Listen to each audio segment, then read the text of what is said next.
Olá, minha gente queridíssima, sejam muito bem-vindos ao último dia da nossa segunda jornada acadêmica da pós-graduação online. E hoje eu tenho aqui ao meu lado o querido professor, doutor Rogério Pacheco Alves, que é promotor de justiça aqui do Estado do Rio de Janeiro, é doutor em Teoria do Estado e Direito Constitucional pela PUC do Rio, e coautor de uma das obras mais fantásticas do país, né, na minha modesta opinião, né, sobre a obra do querido amigo, Improbidade Administrativa, da editora Saraiva, que já está na nona edição, né, de 2017, atualizadíssimo e uma obra bem pertinente, né, para o cenário atual do nosso país. Bem, eu estou aqui com o Rogério para debater, né, na verdade, um bate-papo informal, sobre um dos grandes temas da atualidade. Nós vamos conversar sobre as novas propostas de nomeação dos ministros do Supremo Tribunal Federal, falar um pouco dos avanços, dos retrocessos, vamos conversar um pouquinho também sobre o direito comparado, né, o que acontece nos outros países e, lógico, as nossas problemáticas nacionais. A importância do tema está diretamente relacionada à judicialização. Hoje, os grandes assuntos da pauta nacional são levados ao judiciário e o Supremo Tribunal Federal vem atuando aí com um grande protagonismo, né? Aliás, dizem que o século XIX foi o século do legislativo, o século XX, o século, né, do executivo, né, com as políticas sociais, e que o século XXI é o século do judiciário. Então, o judiciário está na pauta da vez e a gente precisa discutir algumas propostas reais, né, que já estão tramitando no Congresso Nacional, uma proposta recente que foi aprovada agora em julho de 2017, e o bate-papo seguirá essa linha. Bem, primeiro, só contextualizando, como é a atual forma de nomeação dos ministros do Supremo Tribunal Federal. De acordo com a nossa Constituição, os ministros são nomeados pelo presidente da República, após a sabatina, ou uma grande homologação, né, pelo Senado Federal, aprovação por maioria absoluta, e os ministros devem ter mais de 35 anos, menos de 65 anos, devem ter reputação ilibada, notável saber jurídico, não precisam nem ser formados em direito, né, ao pé da letra, apesar de ser a tradição brasileira. E o que se está em debate é justamente essa indicação extremamente política e unilateral do presidente. Tivemos, pela emenda 88 de 2015, a aprovação da PEC da Bengala. Então, hoje, os ministros ficam no poder até os 75 anos, né? O que é muito tempo para alguns. Não há uma regra clara sobre o tempo de nomeação de um novo ministro em caso de vacância, o que, né, já gerou muitos problemas também, a gente vai falar um pouco sobre isso, na história do STF. E, né, tem a questão de o Supremo ser a porta de entrada, muitas vezes, para outros voos políticos, né? Alguns ministros se anunciando, né, o ex-ministro se anunciando como candidatos, né, a cargos eletivos. Enfim, o nosso bate-papo vai girar em torno desses temas. Mas agora eu vou dar a palavrinha para o Rogério também fazer as considerações. E aí, amigo? Bem, boa noite, boa noite. Para mim é um prazer participar desse momento com a minha querida amiga Flávia Bahia, grande professora de Direito Constitucional. E, de fato, esse é um tema muito importante. A Flávia já adiantou, né, um pouco da razão da sua importância, né? Mais amplamente, hoje o judiciário está aí, enfim, exercendo todo esse protagonismo em razão daquilo que nós chamamos de judicialização da política e das relações sociais, né? Que, na verdade, de certa forma, um filho do neoconstitucionalismo e que, de certa forma, encontra fundamento também no próprio texto constitucional brasileiro, na medida em que o nosso texto constitucional empodera, sobremodo, o judiciário, cria uma série de ferramentas processuais, inclusive no processo civil coletivo, para a garantia de direitos, para a implementação de políticas públicas, e tudo isso faz com que o judiciário realmente esteja aí nesse grande protagonismo atual.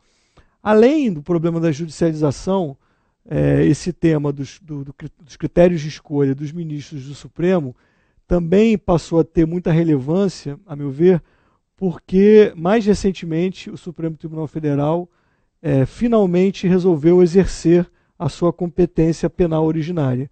Quer dizer, historicamente, o direito penal brasileiro nunca alcançou as classes políticas, nunca alcançou aqueles que detêm o foro por prerrogativa de função. Eram pouquíssimas as condenações nessa área. Exatamente. Os casos que ocorriam eram alcançados pela prescrição e, mais recentemente, claro que aí também é uma série de especulações sobre as razões disso ter acontecido, mas isso não nos importa aqui nesse momento.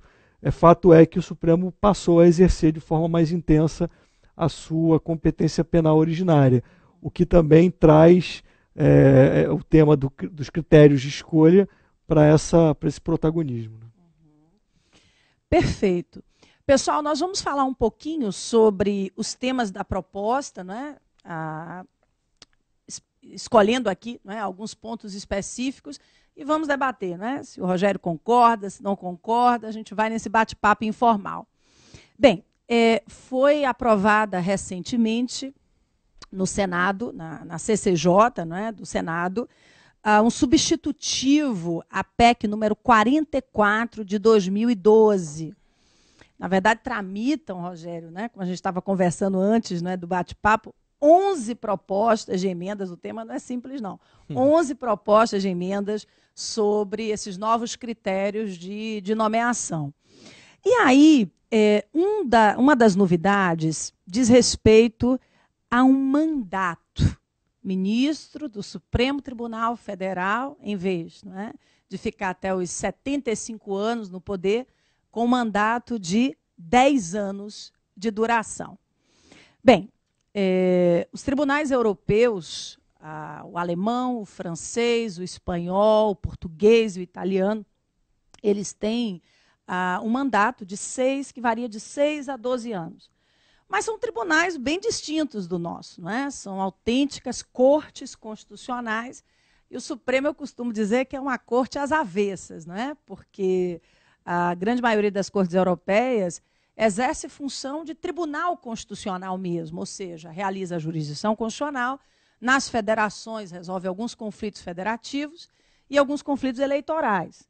O STF, além de fazer tudo isso, é um dos órgãos, né, de jurisdição ordinária do país, né? Então, o Rogério estava falando, assumindo um papel importante na jurisdição penal, julgando mandados de segurança, habeas corpus, habeas data, a competência recursal, não é, bem vasta também, os recursos ordinários, os recursos extraordinários, mas esse modelo de mandato não é um modelo inventado, né, pelos nossos legisladores, né? Ele já é seguido por alguns tribunais europeus. E aí fica uma pergunta, Rogério, que eu vou trazer para você.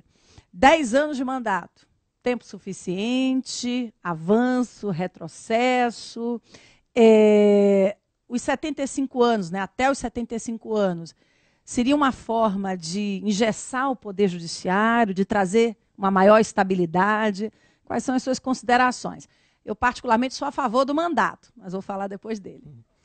Bem, esse realmente é um tema bastante polêmico, porque se, por um lado, com a chamada PEC da Bengala, né, o prazo de permanência dos ministros do Supremo se estendeu, por outro, até por conta do papel constitucional exercido pelo Supremo, quer dizer, estamos a falar do principal órgão dentro do judiciário brasileiro, né, que ao mesmo tempo em que é a última instância recursal para algumas causas, tem o papel de consolidar a interpretação constitucional e de exercer o controle de constitucionalidade das leis, etc. Isso, de certa forma, requer alguma estabilidade. Aliás, quando se fala de jurisprudência, né, a partir da experiência norte-americana, inglesa, enfim, a ideia é justamente essa, né, a criação de um colchão, digamos assim, de segurança jurídica, né, que, quando você tem permanentes alterações nas cortes constitucionais, esse princípio pode sofrer algum tipo de prejuízo. Eu me lembro, por exemplo, que, apenas um exemplo, o Supremo Tribunal Federal tinha uma jurisprudência muito firme no sentido de permitir o início do cumprimento de uma condenação criminal a partir da decisão de segunda instância. O tribunal, confirmando a sentença condenatória, já expedia o mandado de prisão. Depois, salvo engano, em 2009, o Supremo, já com uma composição nova, alterou esse entendimento, dizendo, aliás, o que está na Constituição, que para o início do cumprimento da condenação é necessário aguardar o trânsito em julgado. 2 anos depois, ou um pouco mais, 3 ou 4 anos depois, já também com uma composição um pouco alterada, o Supremo retoma a sua jurisprudência tradicional, permitindo o início do cumprimento da pena já a partir da decisão de segunda instância. Isso é muito ruim, isso gera insegurança, né? E, na verdade, isso é fruto, em parte, dessa alteração de composição da Corte. Não é apenas isso, mas, em parte, é fruto dessa alteração da composição. Então, realmente assim, não há uma resposta muito simples para essa indagação, né? A nossa inspiração é basicamente a do modelo norte-americano. E lá os juízes não têm sequer a limitação de idade, né? Então, enfim, há algumas vantagens em você prever um mandato, porque, de fato, depois de muito tempo, né, talvez a própria produção intelectual já sofra algum prejuízo, enfim, já há uma certa acomodação, enfim, uma certa resistência a pensar novas questões, porque o direito está sempre nos desafiando com novas questões, mas, por outro lado, uma permanência mais longa permite que se fale propriamente na ideia de uma jurisprudência, né, na formação de um colchão, digamos assim, de segurança jurídica. Então não é um tema fácil. Não, não é não. Né? Ninguém fácil. disse que seria fácil, né? Mas vamos continuar. Outro aspecto importante trazido por uma das PECs, né, que estão tramitando sobre essa nova proposta, novas propostas de nomeação dos ministros, diz respeito à composição de uma lista tríplice no prazo de 1 mês da abertura da vaga no Supremo, para que, com base nessa lista tríplice, com participação do Legislativo, dos demais membros do Judiciário, o presidente possa escolher um dos 3 nomes, né? Porque hoje a indicação ela é completamente livre, né? E há uma crítica. Muitos dizem que a indicação ela vem como prêmio, né? Como recompensa pelos favores prestados, né? Não à toa temos a indicação de ex-advogados gerais da União. Recentemente, o ministro Alexandre de Moraes foi ministro de Estado do governo Temer. Então, muitas críticas giram em torno também dessa indicação meramente política. Seria uma forma de limitar na origem, pelo menos, os nomes, né, dos indicados. E, de algum modo, apesar de termos uma influência muito norte-americana, como o Rogério nos trouxe, nós estamos seguindo um pouquinho, talvez, o modelo europeu, né? Porque as cortes europeias elas têm na sua composição essa indicação mais mista. Sim, né? sim. Então, o legislativo participa mais ativamente da escolha dos nomes. Então, essa lista tríplice, qual é a sua opinião, Rogério? Não, é interessante. É interessante, porque, muito embora o nosso modelo preveja a participação também do Legislativo, né, mais especificamente do Senado, é da nossa tradição que o Legislativo, no caso o Senado, tem uma participação meramente protocolar, né? Salvo engano, na história brasileira nós tivemos apenas 5 casos de indicações rejeitadas, todas no governo Floriano Peixoto, ou seja, já há muito tempo. E acho que uma foi de um médico, de um não é? médico, Barata Ribeiro. Barata Ribeiro, aí o médico não podia, né? Realmente ter tanto notável saber jurídico assim. Pois é. Então, mas tirando esse período da nossa história, enfim, o que se verifica é que, na verdade, o Legislativo corrobora, pelo menos a história demonstra isso, corrobora a indicação do Presidente da República. Então, de fato, é interessante que você se aproxime aqui, como você falou, do modelo europeu que tem uma composição mista, uma parte dos ministros saindo de indicação do Legislativo, parte de indicação do Poder Executivo.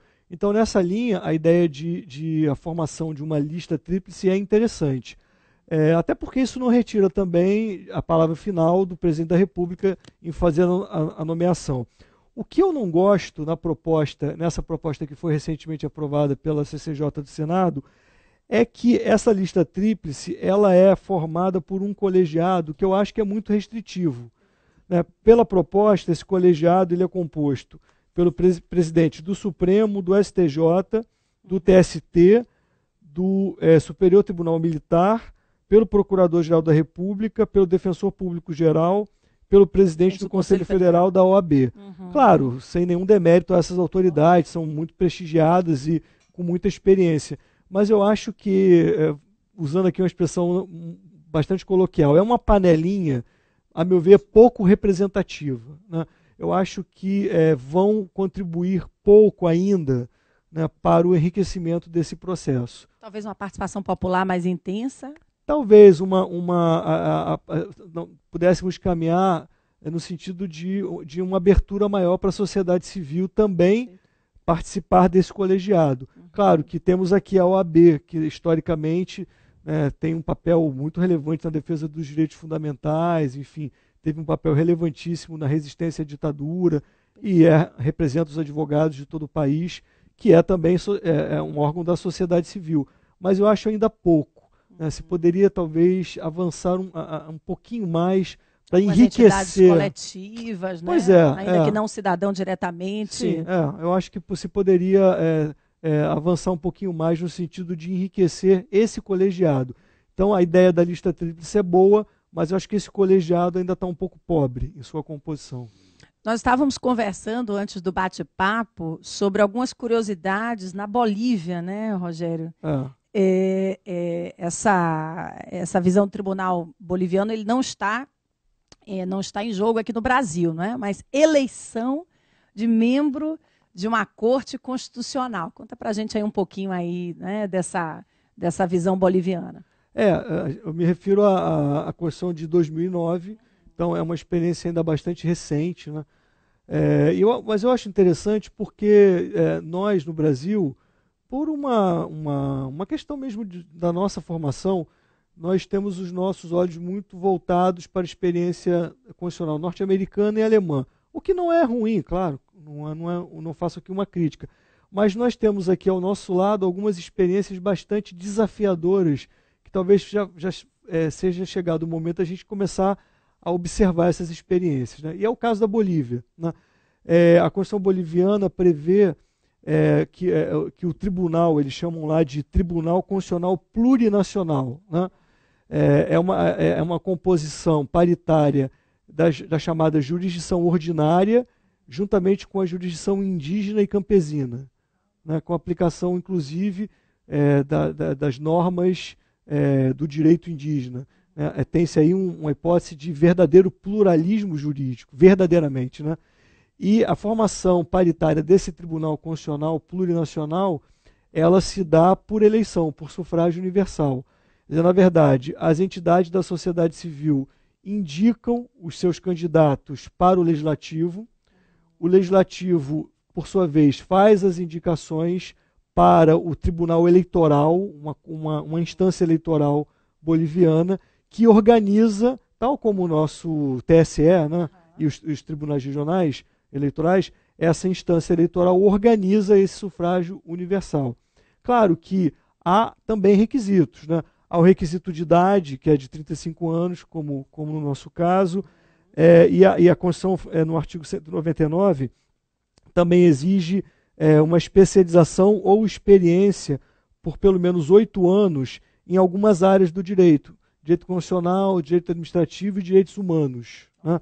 Então, assim, na verdade, não é um processo tão aberto assim, mas que conta com uma efetiva participação do Legislativo e também da sociedade civil que faz as indicações. Né? E no caso da jurisdição indígena, o requisito é que o candidato ele tenha exercido um posto de liderança dentro desses povos indígenas. Então, realmente, é um modelo que nos faz pensar. Né? Quer dizer, se nós estamos falando em democracia num sentido forte, né, uma democracia verdadeiramente representativa, tendo em vista que hoje há já um certo consenso sobre a crise da democracia representativa, então é um modelo que nos desafia, né? Acho que a gente não deve ter uma rejeição de plano a essas novidades. Talvez não seja o melhor modelo para um país de dimensões continentais como o nosso, mas é algo para a gente amadurecer, né? Eu acho que São vale ideias, a pena. né? Eu acho a ideia interessante, talvez esbarrasse em alguma questão associada à cláusula pétrea, separação de poderes, né? Teria algum debate nesse sentido, né? De atuação do executivo e do legislativo, mas eu acho, como exemplo, algo bem interessante para o debate. Eu acho que a gente está precisando debater cada vez mais as ideias para chegar a um modelo mais apropriado à nossa realidade. E falando de anos de atividade jurídica, o que é interessante é que a Constituição ela passou a adotar anos de atividade jurídica, de experiência para várias carreiras, né? A magistratura de primeiro grau, o Ministério Público, mas o ministro do Supremo Tribunal Federal não tem, né, em tese, que comprovar que ele tem nenhum ano, né? O ministro ele não precisa comprovar que tem nenhum ano de atividade jurídica expressiva, né? Na prática, a gente sabe que as nomeações não são feitas assim, né, para aqueles que estão iniciando, mas a nova proposta prevê a comprovação de pelo menos 15 anos de atividade jurídica. O que, na minha interpretação, é algo que pode nos trazer talvez uma maior segurança. Não é? 15 anos de atividade jurídica, eu ainda incluiria aqui, se estivesse nas minhas mãos, nos mais variados ramos do direito. Porque, às vezes, a gente encontra no STF ministros que são, enfim, né, têm experiência em uma determinada área, trabalhista, em alguma área mais específica de direito público. Dizem os penalistas que falta um penalista efetivo no Supremo Tribunal Federal. Mas ter uma experiência mais diversificada, eu acho que seria muito interessante. Não é? Então, 15 anos de atividade jurídica, talvez, né, de uma forma mais plural, né, para que o ministro pudesse ter uma bagagem jurídica nas mais, né, diversas áreas de atuação. Então, essa é mais uma mudança, né, porque hoje a gente não tem no artigo 101 da Constituição nenhum critério de experiência em anos, né, notável saber jurídico e reputação ilibada. Você falou há pouco, Rogério, sobre o Senado, né? Eu acabei não falando na hora, mas falando da experiência norte-americana, nós conversávamos também antes do bate-papo, porque os bastidores são ótimos, viu, gente? Estávamos conversando que nos Estados Unidos, o momento de aprovação, né, dos novos nomes para a Suprema Corte é um momento de mobilização social. As audiências são as maiores, não é? É um tema que envolve todos os norte-americanos, lá com um sistema distinto do nosso, não é? Republicanos, democratas. A sabatina é muito mais efetiva do que a nossa. É preciso que eles apresentem de plano quais são as limitações, não é? Então, os ministros os indicados, não é, vão apresentar que não podem atuar quando uma determinada empresa, não é, estiver envolvida, quando um determinado escritório de advocacia, qual é a linha ideológica, não é, que motivou a sua nomeação. Então, eu acho que é um processo muito mais democrático, não é, com uma participação popular maior do que o nosso aqui. Não é? Quem é que já assistiu, ainda que, né, em portas abertas, a sabatina de um ministro do Supremo Tribunal Federal? Né? Talvez quem tenha assistiu talvez de 1 ou 2 ou 3 ministros, mas com certeza não faz parte da agenda nacional. Então é algo que a gente precisa também superar para dar uma maior legitimidade na indicação. E aí, Rogério, 15 anos de atividade jurídica. Acho que entra também num lado positivo da reforma. O que você acha? Não, acho que sim.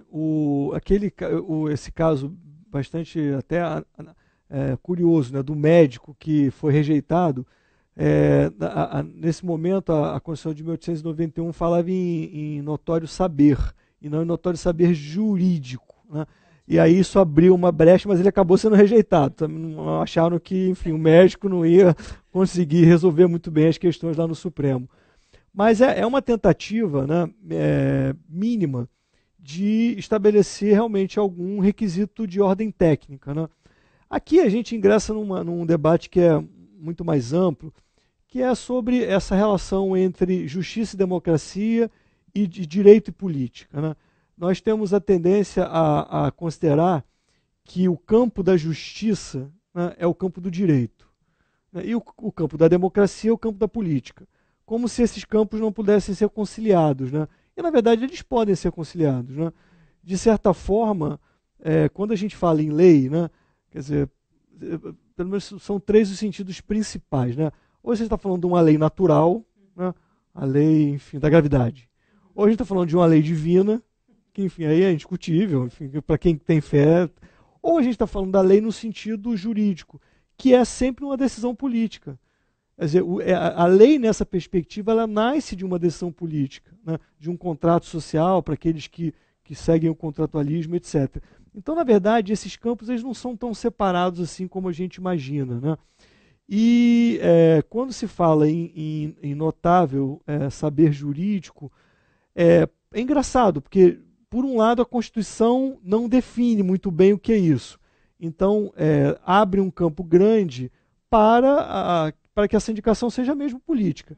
Mas, por outro lado, né, não se trata apenas de um notável saber, mas sim de um saber jurídico, né, a demonstrar alguma preocupação também com essa conciliação com a técnica, né? Quer dizer, que o ministro do Supremo ele vai exercer uma jurisdição constitucional que tem natureza política, sem dúvida alguma, acho que hoje ninguém mais duvida disso, mas que ele o faça com um mínimo de ferramentas técnicas, enfim. E, na verdade, Flávio, a gente sabe que hoje a questão assim, da experiência jurídica, eu acho que é positivo essa exigência dos 15 anos. Mas a gente sabe que hoje, né, os gabinetes dos ministros, eles são compostos por vários especialistas, enfim.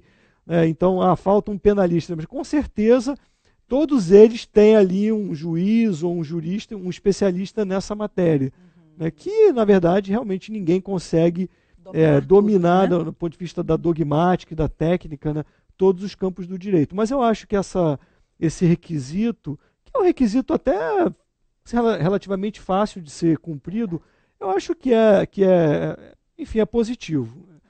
Eu acho que é positivo. Eu também acho. Outro ponto, gente, nessa mudança é o seguinte: não há na atual Constituição previsão, eu até destaquei na abertura da nossa fala, não há previsão de um prazo específico para suprir, né, a vacância de um ministro do Supremo.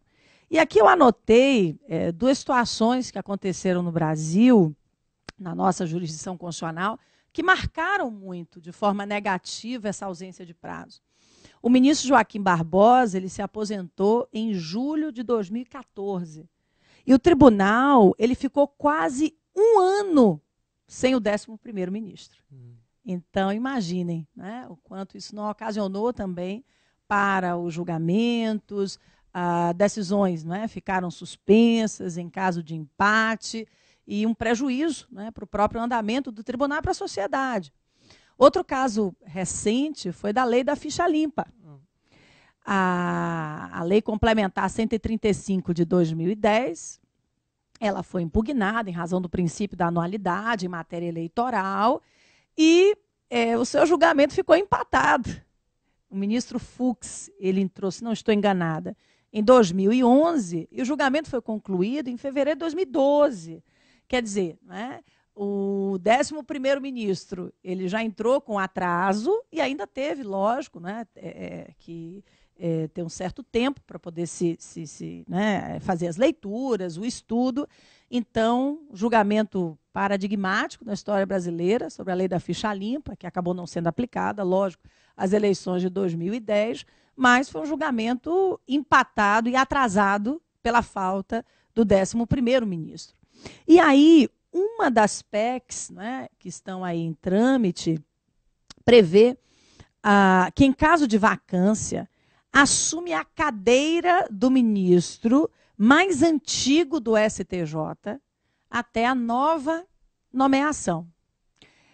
Eu prefiro um prazo, não é, do que trazer um ministro de um outro tribunal para compor, de forma bem temporária, essa falta, não é, do 11º ministro do STF. Mas existe essa proposta, é uma das propostas em trâmite, que eu acho que ela é meio questionável, né? Até porque os papéis constitucionais do STF e do STJ são papéis distintos.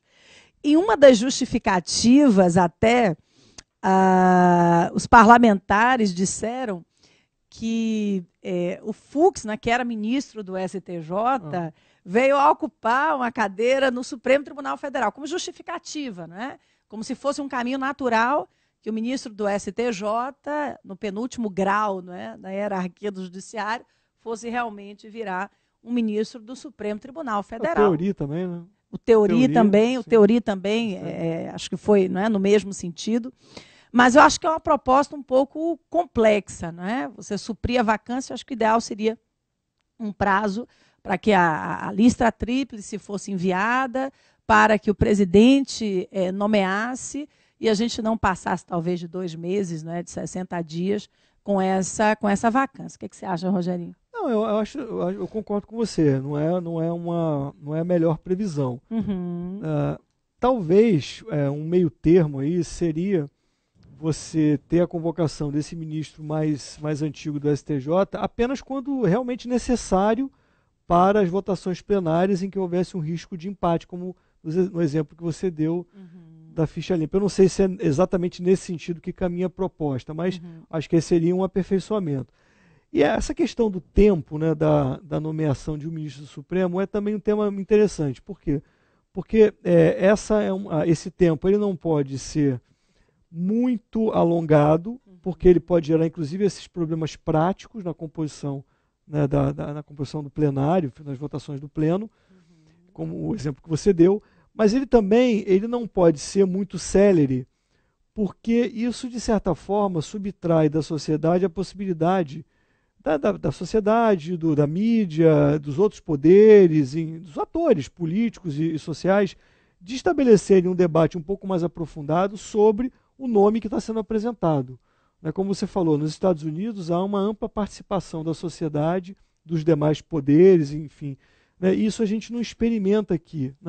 E às vezes você vê, enfim, que quando se fala na nomeação de um ministro, alguns nomes são lançados pela imprensa, e aí vem um outro, né, correndo por fora rapidamente. E é feita a varredura, né? A mídia faz a varredura da história daquele suposto candidato, colocando para cima ou para baixo, né? Aniquilando. E aí aparece, de repente, um nome que muitas vezes não estava nem cogitado ali, e rapidamente se marca a sabatina, e muitas vezes não dá tempo de você estabelecer um debate democrático mais amplo, porque é relevante você verificar a história profissional daquele candidato, os posicionamentos públicos que ele já adotou em matéria de defesa de direitos fundamentais, defesa da democracia. Isso não é destituído de relevância, muito pelo contrário. Né? Então, é uma certa arte, né, da administração do tempo aí. Né? Não pode se alongar demais pelos problemas práticos que acarreta a corte. Mas também não pode ter uma velocidade muito grande, porque aí a sociedade é pega de surpresa. Talvez até, não sei, uma hipótese, o pouco interesse que nós tenhamos em participar, enquanto sociedade, desse debate se deva a isso.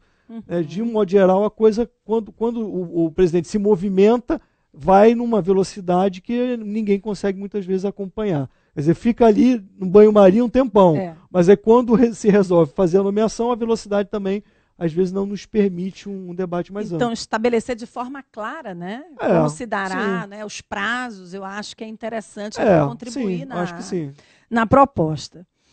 Bem, existem uma série de movimentos sociais nas redes, né, em geral, pedindo a candidatura de Joaquim Barbosa, Sérgio Moro, os heróis nacionais, né? O Joaquim Barbosa pelo Mensalão, o Sérgio Moro agora pela Lava Jato, e a sociedade que está tão carente, né, de ídolos e de grandes referências, agora tem colocado também no judiciário algumas das suas apostas, né? Como se o futuro político do país pertencesse aos membros do Poder Judiciário.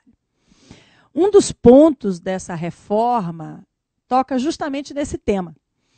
A PEC, ela determina que os ministros do Supremo ficarão inelegíveis para qualquer cargo eletivo até 5 anos após o término do mandato, né? Como se fosse tentar evitar que o Supremo Tribunal Federal fosse uma porta de entrada para futuras projeções político-partidárias daqueles que lá estão. Eu vejo com olhos muito conservadores essa visão de que os membros do judiciário são os nossos novos líderes políticos, né? Porque eu acho que a partir do instante que um membro do judiciário, seja de um judiciário de primeiro grau, seja de uma corte constitucional, ele tem pretensões políticas, ele coloca em risco o baluarte da atuação do Poder Judiciário, que é a imparcialidade, né? Então, eu acho que a gente precisa, talvez, né, analisar de forma um pouco mais crítica, né, essa esperança depositada por parte da sociedade nos novos líderes oriundos do Poder Judiciário, porque o Judiciário não é, por excelência, um poder político-partidário. Político, ele é, como a gente, né, falou um pouco, o Rogério bem colocou, mas a política partidária dentro do Poder Judiciário, eu acho que aniquila valores e princípios assim muito, muito importantes. Então, particularmente, vejo com bons olhos essa questão da inelegibilidade, não é? Isso pode também contribuir para evitar, né, que as movimentações elas sejam colocadas, né, para os membros do Judiciário, a fé e esperança depositadas nos membros do Judiciário, e o esquecimento, né, sobre as novas lideranças políticas que podem, e tomara, né, que venham a surgir aí no país para essa reforma republicana que a gente tanto precisa. O que você acha, Rogerinho? Inelegibilidade de ministro do Supremo. Eu acho uma boa proposta. Eu também tenho muita preocupação com, sem nenhum demérito a esse protagonismo de alguns juízes e alguns ministros do Supremo, que, enfim, eu não vou questionar a relevância dos serviços prestados por alguns desses personagens. Mas eu também tenho muita preocupação com esse certo messianismo, né, o Brasil não é para amadores, a verdade é essa. Então, ótimo. A gente não pode imaginar que alguém, por mais capacitado tecnicamente, por mais até que tenha também uma postura pública ilibada, etc., que, claro, é um requisito importante, mas a gente não pode imaginar que esse personagem, sem uma ramificação na vida política em sociedade, enfim, sem uma experiência na política, possa ser pinçado, né, magicamente para a solução dos nossos graves e complexos problemas. Então, eu também compartilho da mesma preocupação que você tem, e nessa linha eu acho que essa vedação temporal ela é importante. Até porque, Flávia, né, costuma-se dizer que um dos papéis fundamentais das cortes constitucionais é de atuar de forma contramajoritária. Então, quer dizer, o juiz ele deve ser, tanto quanto possível, imparcial.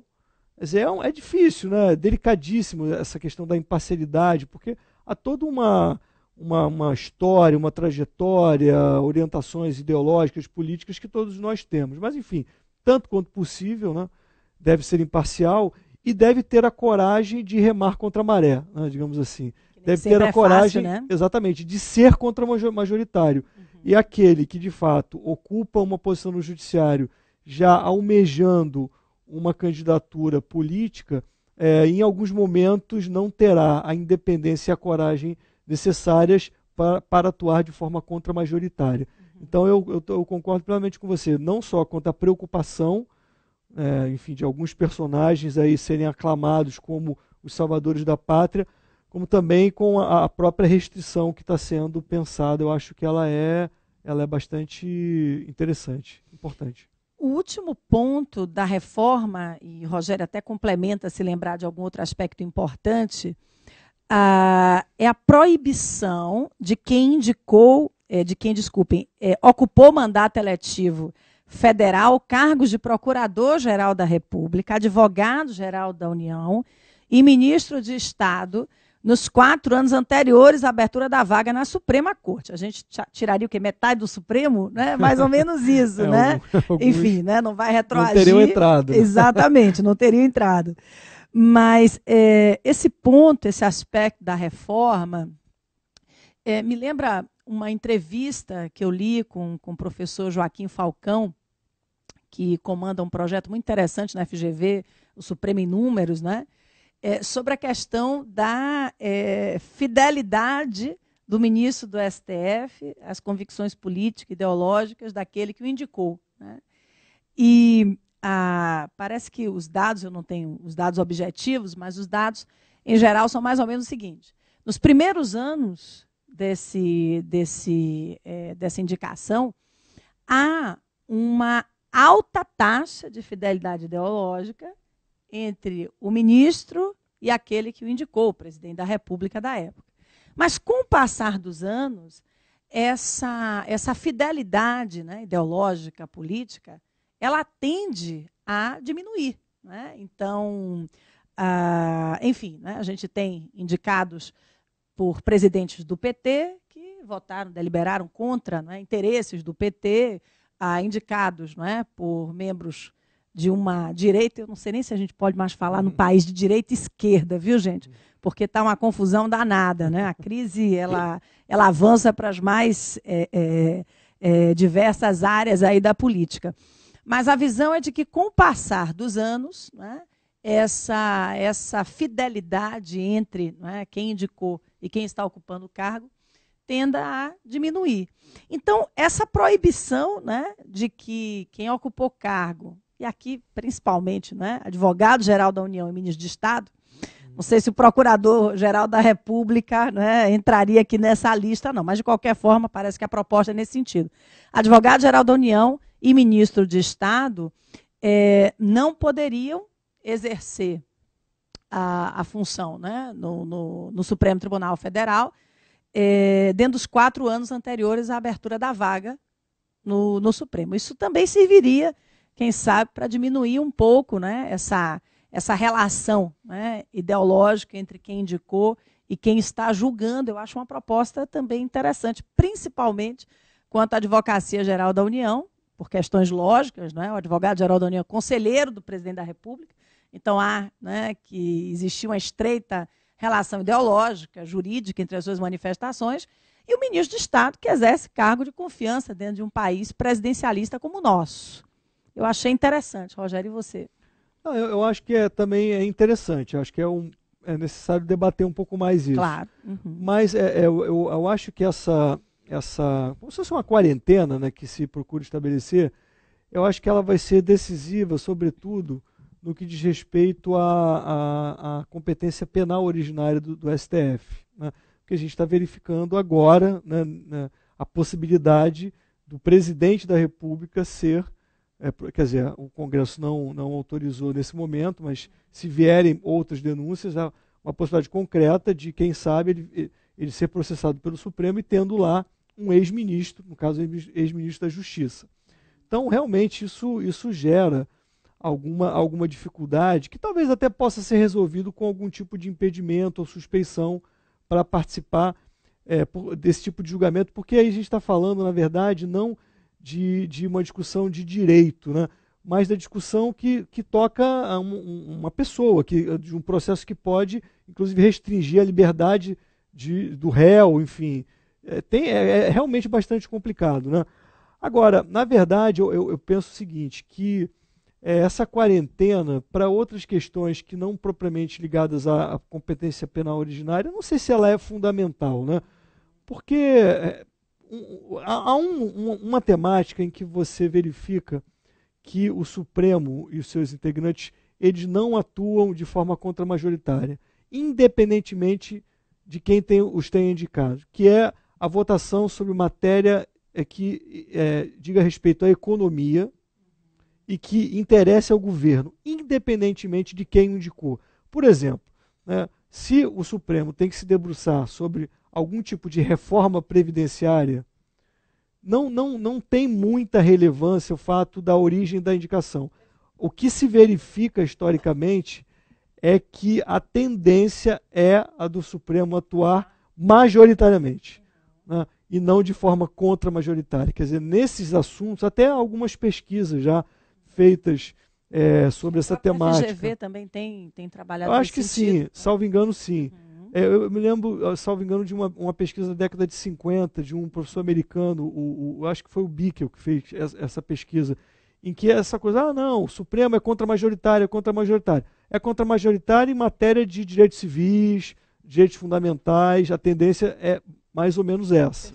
Né? Mas, quando é um tema que interessa ao Executivo, né, eu dei o exemplo da reforma da Previdência, a tendência é formar um grande bloco de coalizão e votar juntamente com o governo, quer dizer, em favor do governo. E aí, Flávia, de um modo geral, independe se aquele ministro ele foi indicado por aquele governo ou não. Quer dizer, há algumas pesquisas que demonstram isso. Mas, enfim, eu acho também que é uma quarentena interessante, sobretudo para o julgamento de ações penais originárias, porque aí realmente você tem uma vinculação, claro, a gente não pode achar certeza. Que não há. Quer dizer, nós formamos as nossas relações a partir dos afetos. Perfeito. Então, imaginar que, não, mas agora eu sou um outro personagem, né? Seria até uma crise de identidade, né? Um caso para psiquiatria ou para psicanálise. Perfeito, né? Não tem como, isso você não tem como. Daí as hipóteses de suspeição e de impedimento, enfim, né? Que a legislação processual estabelece, né? Esse debate, né, na verdade, esse nosso bate-papo, ele é ótimo porque a gente converge muito, né? Então, nossa, as ideias e as ponderações são excelentes, Rogério. Eu tenho um ponto que não está na proposta, acho que a gente conversou sobre os pontos principais, né, do que está aí, né, em vigor aí no Congresso Nacional. Os próximos dias e meses vão trazer à tona, né, o que o Congresso decidiu. Não está em pauta a votação, né, de ministro do Supremo Tribunal Federal, apesar da experiência, enfim, né, que você compartilhou aí com a gente. Mas tem algo que não está na reforma e que eu acho que precisa também estar na ordem do dia. Talvez não exatamente no Congresso, mas na sociedade. Nós vamos precisar, cada vez mais, democratizar a atuação dos ministros do Supremo. Atuar, né, legitimando socialmente as suas decisões. Porque o STF, nesse grande protagonismo nos últimos anos, ele mudou a história do país, né, com relação aos mais variados assuntos e destacando uma das grandes decisões, na minha opinião, que foi pela união homoafetiva reconhecida como união estável. Não é? Uma mudança que, enfim, né, trouxe inúmeros ganhos, né, com certeza, na nossa opinião, para a sociedade. Então, eu acho que é preciso, né, além de debater objetivamente como os ministros, né, passarão a ser nomeados, que a gente possa ter uma cidadania mais efetiva, legitimando socialmente as suas decisões. E nós temos instrumentos na Constituição e na legislação para participar cada vez mais desse debate constitucional. Eu cito aqui como exemplos a atuação do amigo da corte, não é? Do amicus curiae, que agora o CPC prevê que até uma pessoa natural pode atuar, não é? Com representatividade dentro daquela linha, não é? Que está sendo debatida, pode atuar como amigo da corte. Nós temos as audiências públicas, eu sou fã, Rogério, das audiências públicas. Não é? Eu acho que quanto mais debate, quanto mais trazer a sociedade para discutir a matéria, sem dúvidas, maior legitimidade terá a decisão sobre o tema. E nós temos um aspecto também interessante, que são as visitas in loco. Se eu não estou enganada, pelo menos nos últimos anos, o Supremo só fez uma visita in loco, que foi o caso da demarcação das terras indígenas, na Raposa do Sol. Alguns ministros, né, se locomoveram, foram a Roraima para verificar in loco o que estava acontecendo. Talvez, né, pensar que os ministros vão deixar seus gabinetes confortáveis, né, para visitar os hospitais, as escolas, talvez seja utópico demais, mas quem sabe a construção de algumas comissões, né, já tem assessores com altíssimo gabarito, quem sabe, né, comissões na área da saúde, na área da educação, porque hoje o Supremo debate sobre todo o futuro, o presente e o futuro da história brasileira. Então, eu acho que quanto mais banho de realidade, melhor, né? Para que a corte não decida, como fez na súmula das algemas, de forma completamente aleatória, em âmbito jurídico, mas sem nenhum debate prévio à sociedade. Então, eu acho que, independentemente de tudo isso que a gente, né, conversou hoje, que ainda está sendo debatido pelo Congresso brasileiro, eu acho que chamar a responsabilidade, né? Dizem que a gente não pode buscar salvadores, a gente precisa salvar a nós mesmos. Então, o nosso renascimento da cidadania, a nossa participação mais efetiva, não é? Legitimando a atuação dos ministros do Supremo, não só os ministros do Supremo, mas é o que está em pauta hoje aqui para o nosso bate-papo, eu acho que seria assim, um grande ganho, quem sabe, um futuro, não é, mais promissor para a nossa jurisdição constitucional. Nossa, já falta quanto tempo? Pouquíssimos minutos, a gente falaria aqui com certeza muito mais. Rogério, nessa seara, né, de o que não está na proposta, o que é que você levantaria mais? Assim, a questão da democratização, votar talvez não seja possível por alguns empecilhos jurídicos na nossa Constituição, mas a atuação da cidadania mais firme, né, na fiscalização e no debate sobre as questões constitucionais.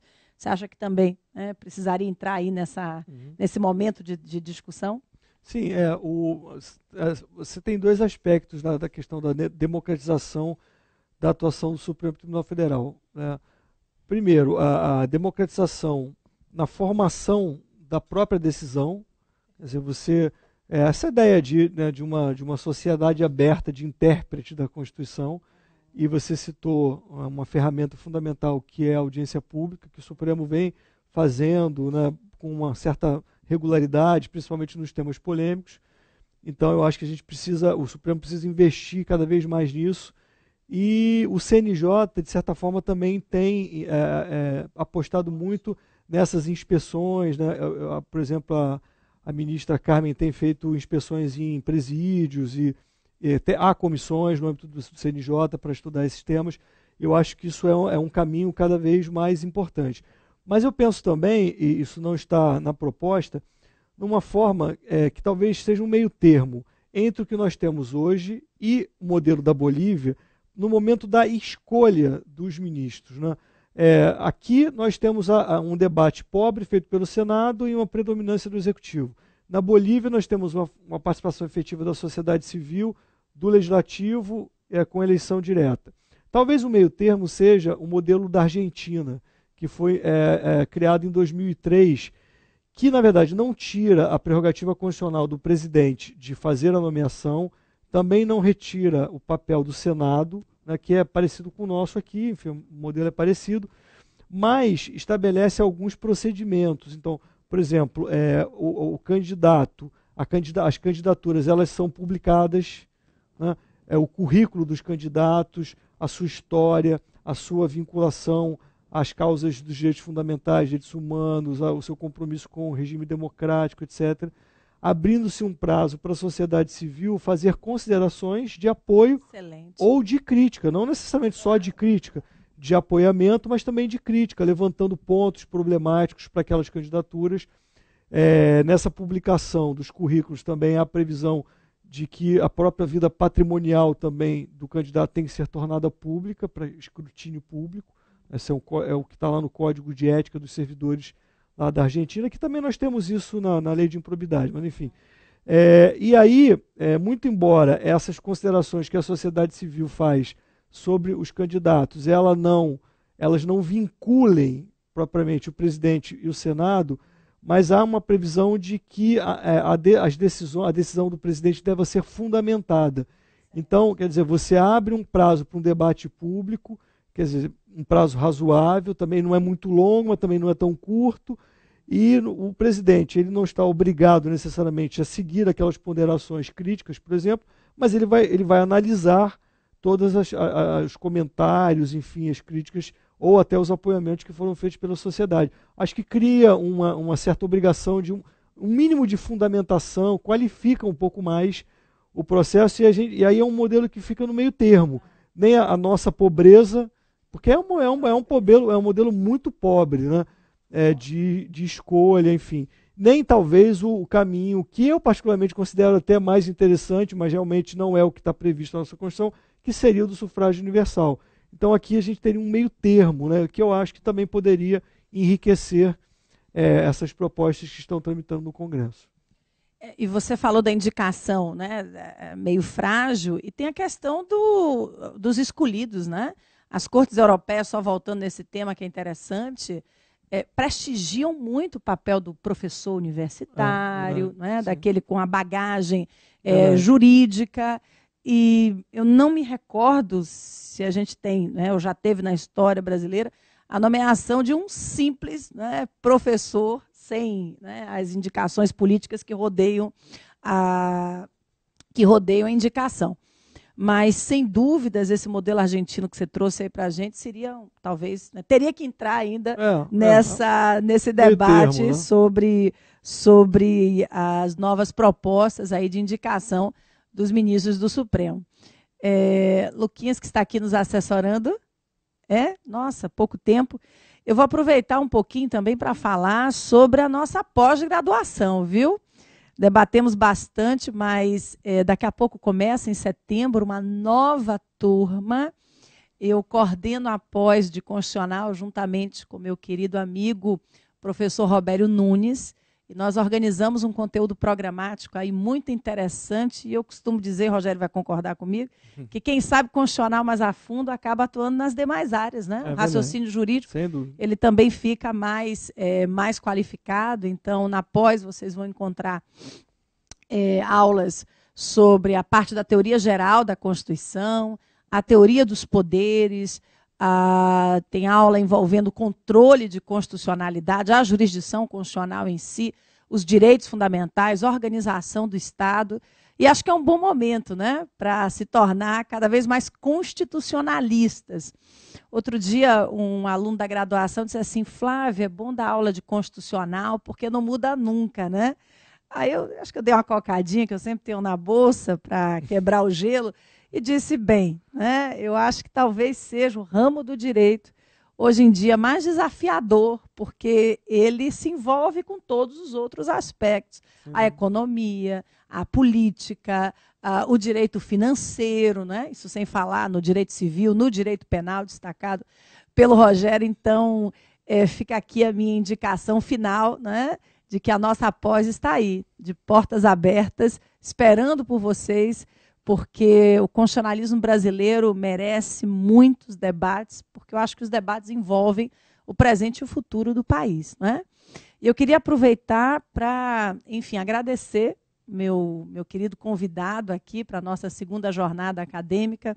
Eu sou fã do Rogério, do livro dele de improbidade, um livro extremamente aprofundado sobre esse grande tema, citado pelo Supremo Tribunal Federal inúmeras vezes. Então, fica aí a indicação de leitura, caso vocês estejam procurando alguma obra muito legal sobre improbidade, que, infelizmente, né, está em alta no país, né, mas é tratada de forma muito técnica, muito inteligente pelo Rogério e pelo coautor, desculpem, o Emerson Garcia, que também brilha ao lado do meu querido amigo aqui presente.